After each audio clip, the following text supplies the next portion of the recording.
Oh, kobotama ezalaka esengo. Kasi mokolo totikaka mokili mpona kozonga na maboko na tata ezalaka mituna mpe tozwaka biyano te. Liwa ekipaka kozwa moto te ezwaka mokonzi nyonso. Ata ozalaki na bambongo ozalaki na bamoyen, soki liwa eye ekoki mpe titre na yo te. Bonsoir bandeko na biso, ba abonné na biso nyonso, vous allez éparpillés partout dans le monde, ba abonné à Boussole Plus TV. Donc ndenge bomoni biso déjà tolati noir boye na photo pembeni boye ezolakisa bino déjà quelque chose. Donc Boussole Plus TV ezali na mawa ya koyebisa ba abonné na ye nyonso ke auti kobungisa moko ya ba abonné na ye wazalaki molandi monene ya chaîne oyo Boussole Plus TV na kombo ya mama na biso Mati Matondo Ngamboma oyo auti kotika biso brusquement moko oyo esali chaîne na biso pasi makasi. Donc vraiment tozali émotionné biso basali ya Boussole Plus TV kobungisa abonné na biso ya makasi pe molandi monene ya chaîne na biso Boussole Plus TV. Mais je crois chaîne ekiti awa na parcelle familiale nde tokokota na kati mpona kozwa ba réaction tozwa vraie version mama na biso atiki biso lolenge nini. Mais déjà ba abonné nyonso ya Boussole Plus TV oyeba ke tobungisi moko na biso ya ba abonné na kombo ya Mati Matondo Ngamboma oyo atikaki biso déjà. Mais tokozwa ba détail nyonso na ba membre ya famille na ye. En tout cas sans plus tarder nazokota na kati mpona kosolola na libota na ye. Mais déjà nos condoléances le plus attristé na famille Ngamboma Mobimba oyo bauti kobungisa mwana na bango ya mwasi. Alors tozokota na kati ya parcelle familiale ye esika vandaki kofanda awa esika ongai ya mavere na telemi nde tokokota na kati mpona kozwa vraie version parce que likambo yango bato bazomituna bato bazomitungisa me bokozwa quand même explication valable à travers chaîne na bino Boussole Plus TV nde bolanda biso na kati mpo bozwa version ya liwa ya ndeko na biso. Mais déjà molimo na ye ete monakina nde tomona mingalasi.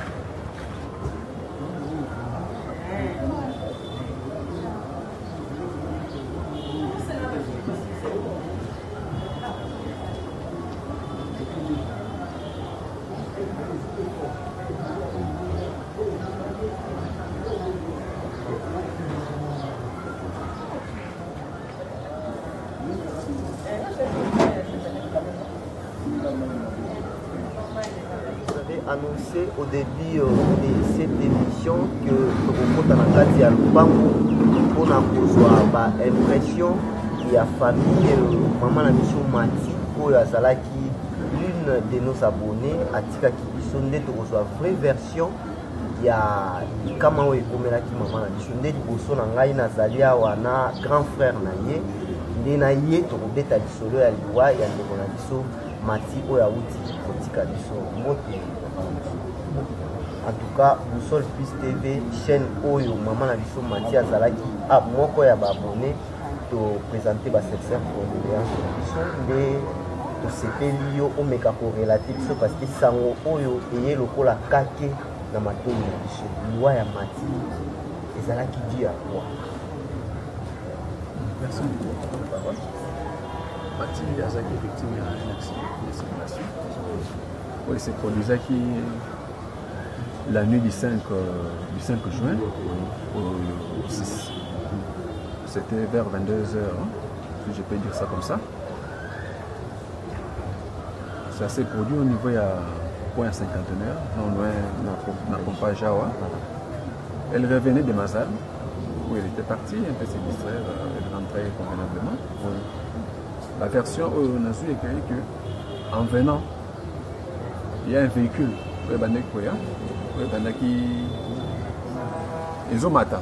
Parce qu'elle y a Kita, le véhicule, ils ont matin. Elle n'était pas sur une moto comme les gens le racontent, elle est vraiment à pied. Alors le véhicule en question est qui mis barrière à la police. Tout en tamponnant une barrière à la police, dans cette vitesse-là, les Bolokota m'a dit, pendant qu'il y ait paix, à ce que malin. Tant que tout y est, Oui, et le véhicule est fuite. Et Kimi pour aller côté les mains plus de 15 à 150 mètres. Mais comme il y avait des gens balanda qui chauffeurs, pendant une version à l'isolé Zali, à Tinole Moutou à Kimi, vu qu'il va maintenant chauffeur à Kimi. Chauffeur à Kimi. Naroki Mawana, le véhicule est très sans plaque, ils ont ma plaque, ils ont pas tant de monter la carte. Mais na minute toujours le véhicule wana eza na la police. Véhicule est dans la police. Mais sans document, sans plaque. Sans plaque, rien du tout. Donc il y a beaucoup trace au bourrier, beaucoup na ngo eza jusque là, les mains vraiment va trace un peu notre wana exact. Alors c'est aussi une occasion pour profiter, demander un peu aux gens de bonne foi. Voilà. Au Bako Zala, il faut qu'ils s'aiment. S'ils peuvent ne fût-ce que nous aider à identifier le propriétaire du véhicule en question. Ça va beaucoup nous aider. Parce qu'il faut qu'il y ait une justice. Et la justice doit être faite pour Mati. Ouais. Les choses ne doivent pas passer comme ça. Et le lycée doit rester là. Mati a souffert. Pendant 5 jours à l'hôpital, on avait l'espoir qu'on pourrait récupérer Mati, mais on n'a pas pu le récupérer. C'est un peu ce que je peux vous dire. Bon, au moment où nous parlons, nous autres, on a dit que la mort. Oui, pour le moment, le corps est Mati dans la mort de Maman Yemo. En attendant que la famille puisse prendre une décision au moment opportun. Donc, au programme, nous avons une déstabilité. Jusqu'à là, nous avons une stabilité. Parce que ça va que le soir, on va rassembler pour nous la oui, du moins le soir, nous sommes dans la carte de Bota, dans la carte de Lupangu, tout en respectant les gestes barrières. Nous avons des amis. Nous avons chaque fois. On va voter la liste de la zone, on va simplement bouter, Bazali, nous avons la carte de voilà, donc je crois que c'est un message choquant, c'est un message triste. Ndenge bauti koloba ndeko Mati a fini un accident, mais jusque là véhicule est tamponné, ils en ont identifié parce qu'ils en ont la plaque et puis chauffeur à Kimaki. Mais toutefois famille ils ont sangana, nous autres ya maman la biso Mati, ils ont bongo na mort. Alors programme l'air écouté sama pour rejoindre kaka la chaîne Boussole Plus TV. Alors nous condamnons avec la dernière énergie acte et salami, mais toutefois l'engé grand frère Aoutikoloba justice il faut et ça là mosala na yango. Alors papa na biso lobana suka malgré émotion ezali pour bande komi bazali bwanda ya mboka batungisi biso pona liwa ya Mati. Moi, il est basso qui est à la part le baron a Yasuka, c'est demander aux gens d'être forts. Hein. La douleur est forte, la douleur est vraiment intense. Ça au moins il faut le reconnaître. Et surtout, de beaucoup prier pour la famille, pour que Dieu puisse donner à la famille la force de rester devant ce choc qui est vital. Mathieu est parti à fleur d'âge. Jeune médecin qu'elle est. La famille avait mis tout l'espoir avec elle, parce qu'avec tout ce qu'elle avait comme grand projet en elle-même, c'était une femme de projet. Elle avait beaucoup de projets de bonheur, de bien. Elle n'a jamais été en colère, c'est une femme très souriante. Une femme accueillante, qui nous laisse seulement comme ça. Et surtout, c'est là, je vous le demande encore de nouveau, aidez-nous à connaître les vrais responsables de Moutouane, à donner une bonne justice pour Mati. Parce que si Mati est victime, il y aura encore d'autres qui peuvent être un jour victimes de ça. Mais si nous les dénonçons, on pourrait éviter avec les chauffards ou merci. En tout cas, merci beaucoup. Je crois que nous avons quand même pu avoir quelques informations de la famille de la victime, des ministres disparus.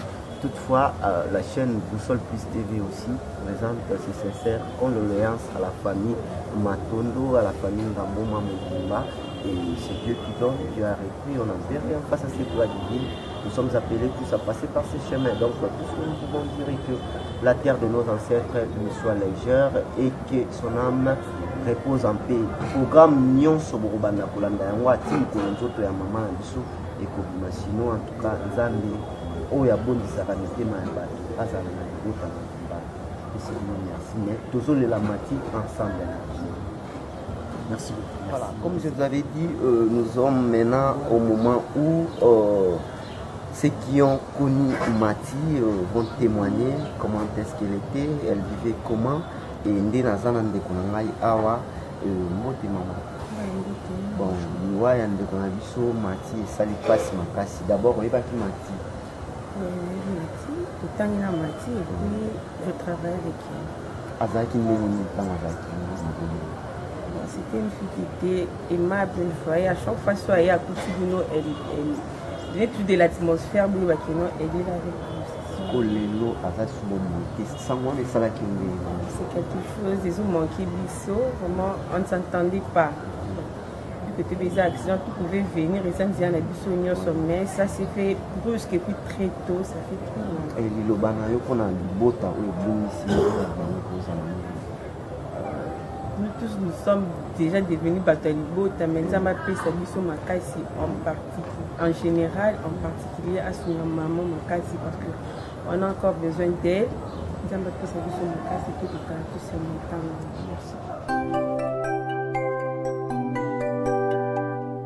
Oh, kobotama ezalaka esengo kasi mokolo totikaka mokili mpona kozonga na maboko na tata ezalaka mituna mpe tozwaka biyano te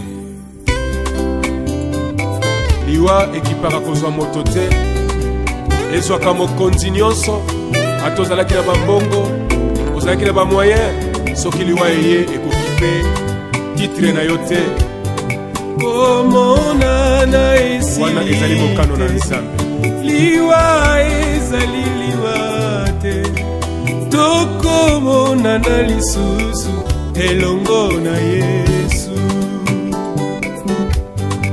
komonana esili te liwa ezali liwa te tokomonana lisusu elongo na Yesu mama nanga eleki kola paka mama tokomonana lisusu liwa ezali nango liwa te na mokolo na suka tokomonana papa nanga natalisi kimbuni tokomonana lisusu papa mokanda na nzambe elobi te liwa ezali liwa te tokomonana lisusu elongo na Yesu